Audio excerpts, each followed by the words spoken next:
Hi, I wanted to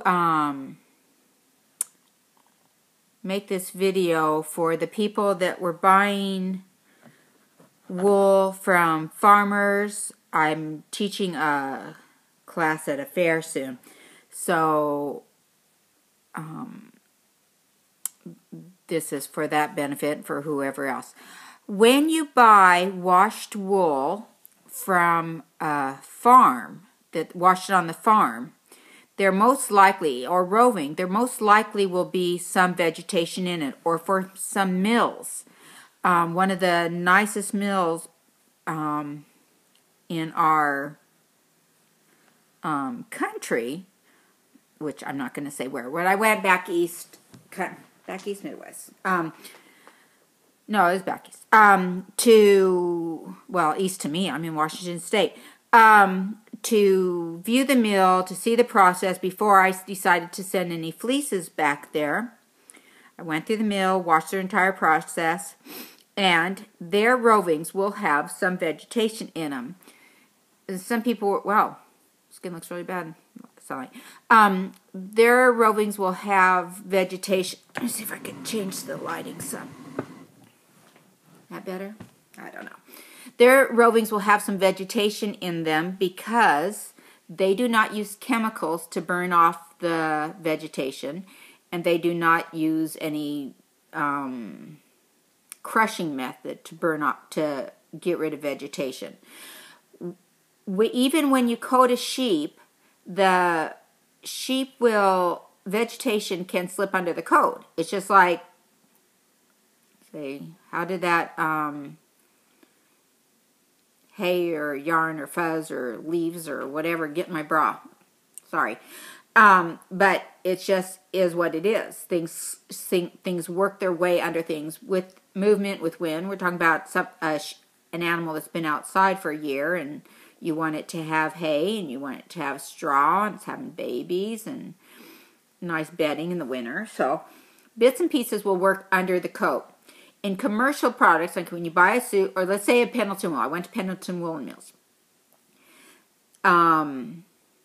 Their process, when the fiber is spun up, it's pretty gnarly looking. I think it was Pendleton. I've gone to several woolen mills. They burn off the vegetation after it's been made into fabric. I think Pendleton did that. Several do. I've watched several documentaries and gone to several mills just because I love wool. Anyways, see if I can get this in.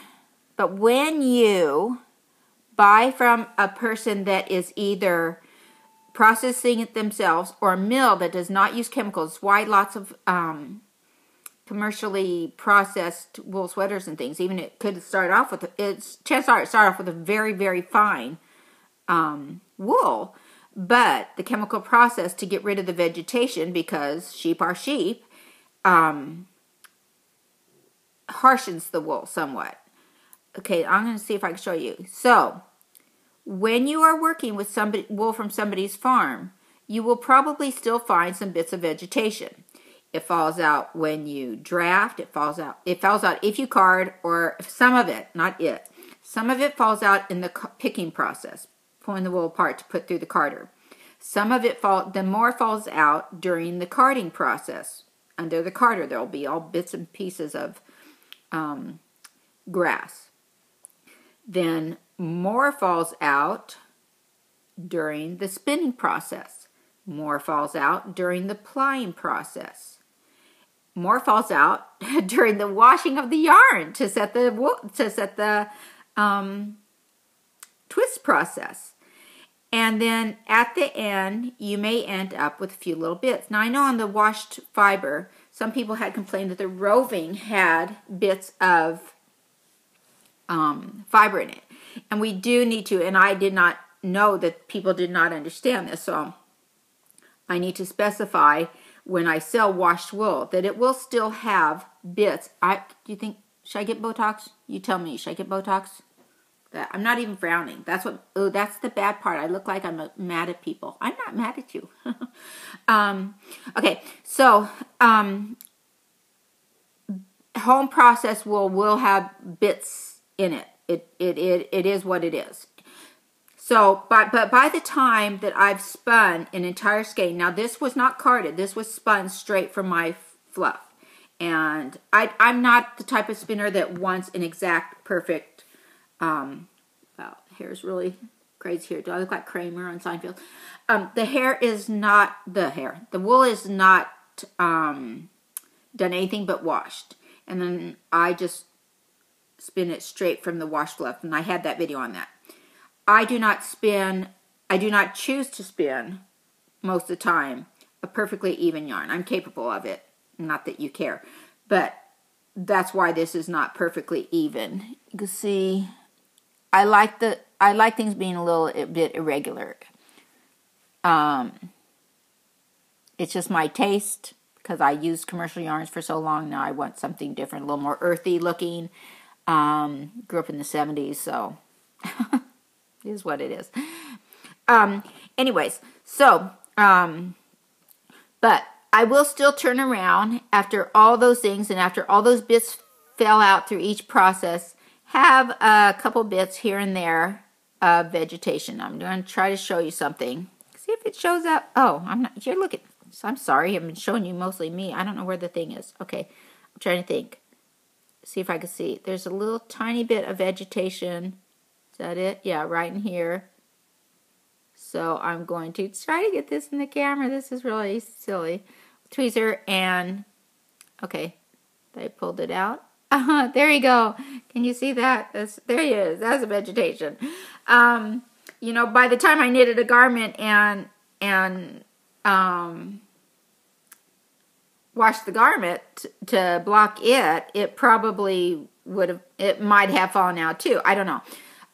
This is a fine crimp. All my sheep are fine crimps, so it can hold on to the vegetation in areas a little bit more than a hairy crimp, because a coarser crimp, a coarser fiber, you tend to spin looser. And so the little tiny crimps like to hold on to little bits here and there. But so I just take 5 minutes, sometimes not that. Sometimes, yeah, I'd say at the most 5 minutes. This is a very small skein, so it'll probably be just a couple minutes. And see if I could find any bits of anything, and I pull it out. Now, if this was washed wool, you'd never see this stuff. You would see it on your lap when you were spinning, and you might see it in your washing water, but when you were setting the twist, but you probably wouldn't see it in the yarn. However, you might, if you were a baby, you might feel it. So I'll just look through this, see if I see any vegetation. Take my tweezers, pull it out, and then I've got pretty, you know, perfect yarn for spinning. Okay, let's see. I'm just going to keep moving this chair till we see. Oh, ooh, is that clear? Let me see. Can you see any of it? It's like, where's Waldo? See if you see a piece. Ah, there we go. There we go. Can you see that little piece of vegetation? Take my tweezers and just pull it off. Yeah. See? There's my little piece of vegetation put in front of my shirt where you can see it. So that's what, when you're buying washed fiber from a farm, even though it's washed, or roving, or a mill, you, chances are, will have a mill that doesn't burn things or crush things. You will have a little bit of vegetation in it. Makes me happy. I actually like this process because I'm hand in hand with my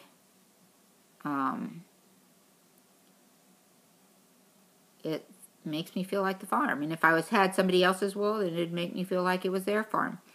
And frankly, when I see hay and wool, I just know that there's no chemicals used on it, and that makes me a happy camper. So there you go. So just want to tell you, if you're buying washed wool from a farm or roving from a farm as opposed to from a mill that uses chemicals, you're going to get a little bit of vegetation. Bond with your tweezers. Your tweezers are your friend. Bye.